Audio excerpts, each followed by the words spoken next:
दोस्तों आज मैं आपको एक ऐसे देश के बारे में रोचक फैक्ट्स बताने वाला हूं जो कि है सबसे अलग। जी हां, एक ऐसा देश जहां की दुनिया का सबसे ज्यादा ज्वालामुखी है। जी हां, इस देश में है दुनिया का सबसे बड़ा गोल्ड माइन। इस कंट्री के लोग आपको हर समय जोश में ही नजर आएंगे। इस देश में वैसे ही इस्लाम धर्म को मानने वालों की संख्या सबसे ज्यादा है, लेकिन एक आध ऐसे भी आइलैंड हैं जहां पर कि हिंदुओं की जनसंख्या सबसे अधिक है। क्या आप यकीन कर सकते हैं किसी देश में एक जानवर की पोटी से बनाई जाती है वर्ल्ड फेमस कॉफी। यहाँ के लोगों में नॉन वेज खाना सबसे लोकप्रिय है और उसमें भी यहाँ की जनता फ्रॉग लेग खाती है और यहाँ से एक्सपोर्ट भी किया जाता है। दोस्तों क्या आपको समझ में आया कि आज मैं आपको किस देश की यात्रा पर लेकर जा रहा हूँ? सोचिए, चलिए कोई नहीं। दोस्तों आज मैं आपको एशिया का बड़ा देश इंडोनेशिया के बारे में एक से बढ़कर एक फैक्ट बताने वाला हूँ।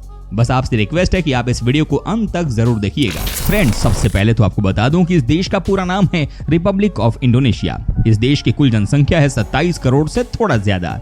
पॉपुलेशन के मामले में ये दुनिया का चौथा सबसे बड़ा देश है। फ्रेंड्स इस देश के पास कुल लैंड एरिया है 18,11,570 स्क्वायर किलोमीटर का। वहीं बात की जाए यहाँ की पॉपुलेशन डेंसिटी की तो आपको इस देश में 151 लोग पर स्क्वायर किलोमीटर पर दिख जाते हैं। यहाँ पर 57% लोग शहर में रहते हैं तो वहीं 43% लोग गाँव से बिलोंग करते हैं।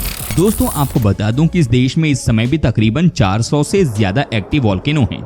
जी आप समझिए कि एक देश में 400 से ज्यादा ज्वालामुखी हैं। साथ ही एक और शॉकिंग फैक्ट ये भी है कि इंडोनेशिया देश में एक दिन में 3 बार कम से कम भूकंप आते हैं। हालांकि वो बात अलग है कि ज्यादातर ऐसे होते हैं जिनके बारे में आप सोचते भी नहीं है। दोस्तों क्या आपको पता है कि इस देश में कुल कितनी लैंग्वेज बोली जाती है? जी हाँ आप सोचिए। चलिए कोई नहीं, हम आपको बता देते हैं। वेल फ्रेंड्स आपको बता दें कि इस देश में कुल मिलाकर 700 से ज्यादा भाषा बोली जाती है। साथ ही साथ यहाँ की ऑफिशियल भाषा को बहासा कहते हैं।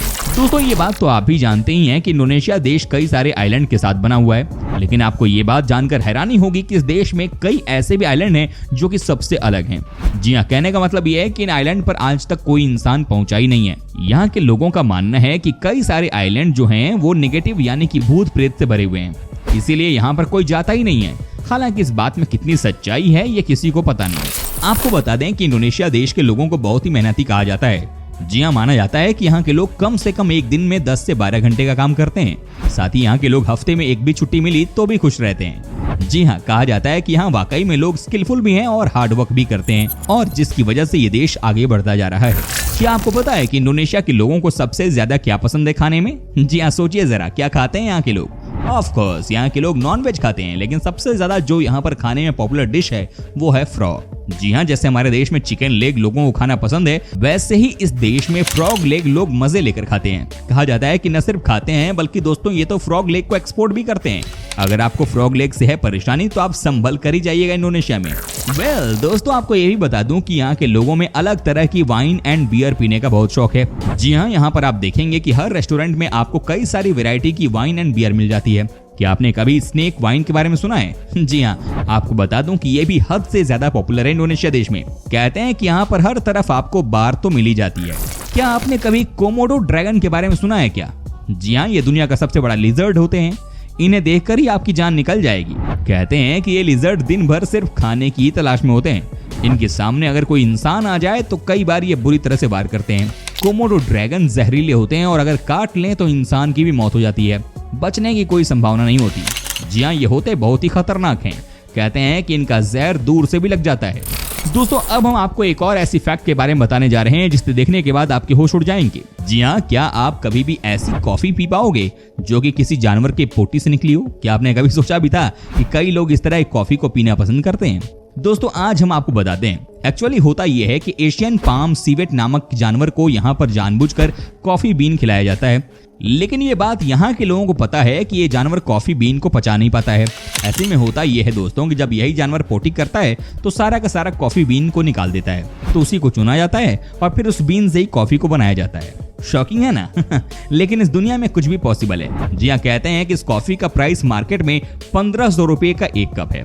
सोचिए जरा, अब आप इसके बारे में क्या ही कह पाएंगे। क्या आपने कभी राफ्लेसिया आर्नोल्डी फ्लावर के बारे में सुना है? अगर नहीं तो हम आपको बता देते हैं कि ये फूल सबसे अलग किस्म का होता है।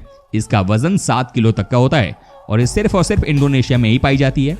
जी हाँ दोस्तों, 7 किलो का वजन। फ्रेंड्स आपको बता दें कि इंडोनेशिया का एक आइलैंड सुमात्रा में आपको ये फूल दिख जाता है। कहा जाता है कि वहाँ का नजारा ही सबसे अलग होता है। लेकिन इमेजिन कीजिए कि 7 किलो का फूल वाकई में बहुत यूनिक बात है। बहुत सारे लोगों को ये बात पता भी नहीं होगी कि 7 किलो का फूल भी होता है। तभी तो कहा जाता है कि ये देश है ही सबसे अलग। आपको बता दूं कि यहाँ के लोगों के बारे में कहा जाता है कि ये जनरली आपको हर समय जोश में ही नजर आते हैं। जी हाँ, एक्साइटेड यहाँ के लोग बहुत होते हैं हर बात पर, किसी भी नए काम को लेकर तो किसी भी नई चीज की शुरुआत को लेकर। एक्चुअली में यहाँ की एवरेज एज भी तो बहुत कम है, दैट इज 30 ईयर्स।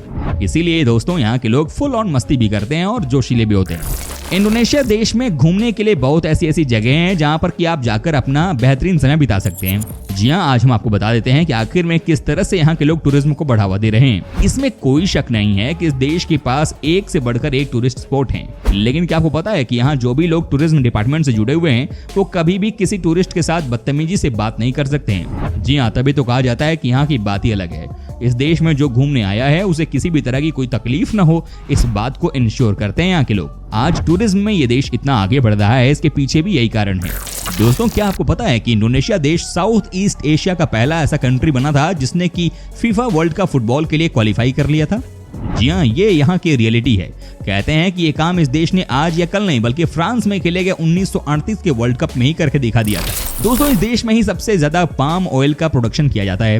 कहते हैं कि न सिर्फ यहाँ के लोग पाम ऑयल का यूज करते हैं बल्कि दोस्तों आपको जानकर हैरानी होगी कि इस ऑयल को इस देश से अलग अलग देशों में भी एक्सपोर्ट किया जाता है। क्या बात है। कहते हैं कि पाम ऑयल की अपनी अलग ही खासियत होती है। क्या बात है। आपको बता दूं कि यहाँ की राजधानी यानी कि जकार्ता के बारे में क्या ही कहने। जी हाँ, यह है दुनिया का सबसे हैपनिंग जगह। माना जाता है कि यहाँ पर कब दिन होता है और कब रात हो जाती है किसी को पता ही नहीं चलता। इसके पीछे एक ही वजह है और वो ये है कि यहाँ के लोगों का दिन रात काम करना। जी हाँ, ये शहर कभी सोता ही नहीं है। ये वाकई में बहुत बड़ा सिटी है। दोस्तों, इस देश में लोगों का मेन सोर्स ऑफ इनकम है फिशिंग एंड कोकोनट का एक्सपोर्ट करना।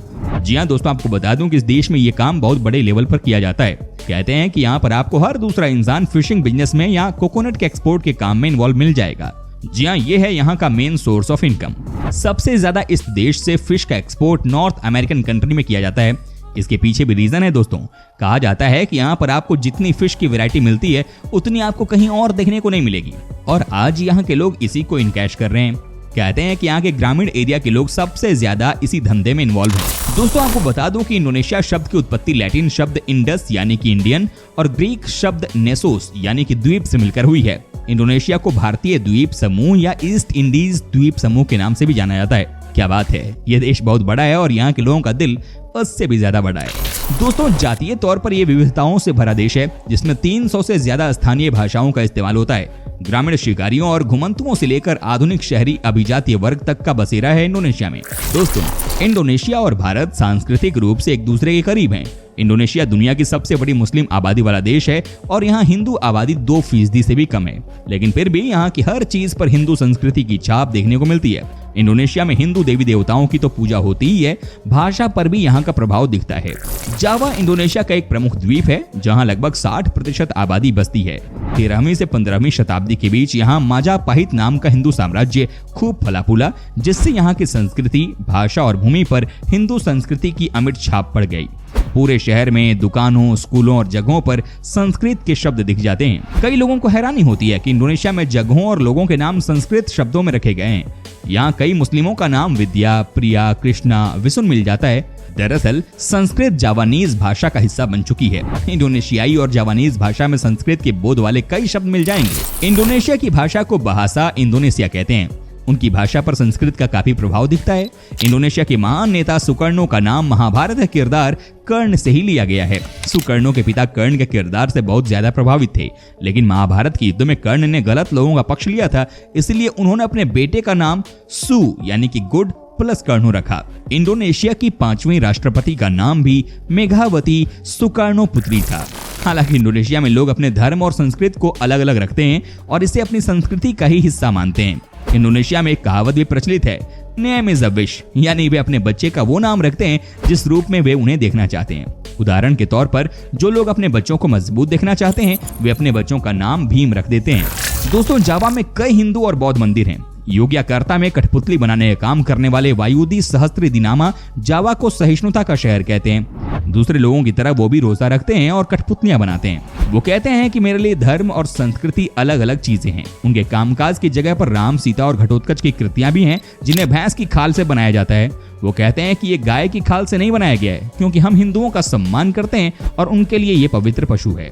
दोस्तों, उम्मीद करता हूं कि आपको हमारा ये एपिसोड पसंद आया होगा। साथ ही दोस्तों, अगर आपको इस वीडियो पर कोई राय देनी है तो आप हमें कमेंट कर सकते हैं। हमें आपके कमेंट का रहता है इंतजार। और हाँ, अगर आप हमारे चैनल पर नए हैं तो प्लीज चैनल को सब्सक्राइब जरूर कर दीजिएगा, क्योंकि हम आपके लिए रोज इस तरह के वीडियो बनाते रहते हैं। दोस्तों, अपना ख्याल रखिएगा। मिलेंगे अगले एपिसोड में, तब तक के लिए take care and bye bye.